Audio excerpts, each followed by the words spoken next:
Ay, hampa ni jenis makhluk yang tak berhenti nak penat kan. Dari tadi tak berhenti-berhenti. Duk kacau aku. Potong skin. Ni pula.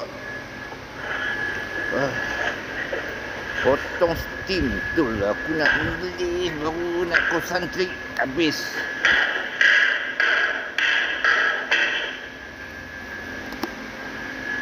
Aduh.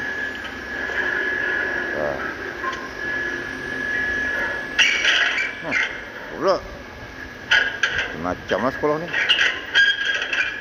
Aku tahu lah salam kenalan untuk aku pun janganlah lebih-lebih sangat.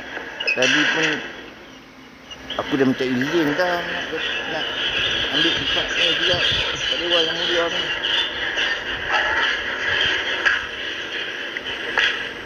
Aku tahu lah hampa tak pernah nampak aku orang baru kat sekolah menengah KPS ni. Besok malam pun aku kat sini je tau.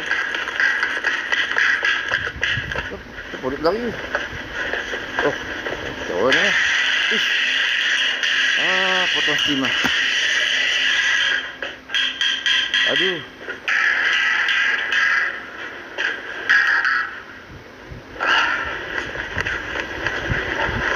Partner aku pun tadi aku nak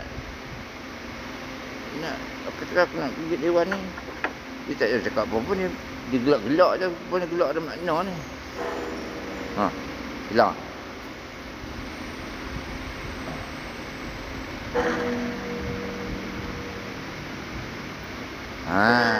Kena membebel dengan aku. Baru dapat. Baru ni pun.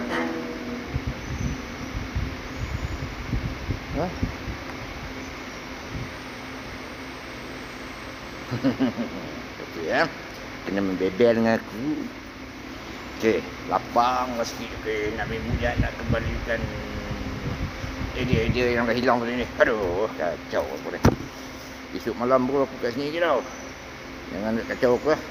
Cukup lah, salam kenalan sikit lah.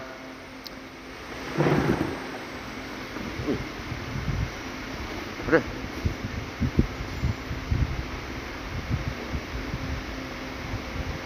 Mungkin dah hilang lah.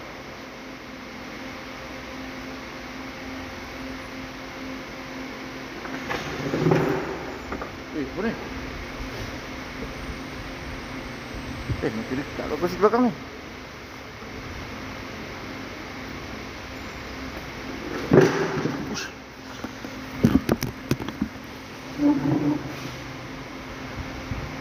Apa kat sini? Apa kat sini? Berat apa sini? Apa? Allah Akbar. Baik-baik aku belah. Aku pergi dekat pos, aku tanya member aku ni apa masalah kat dewan ni. Kacau ni. Dia belah-belah pergi pos.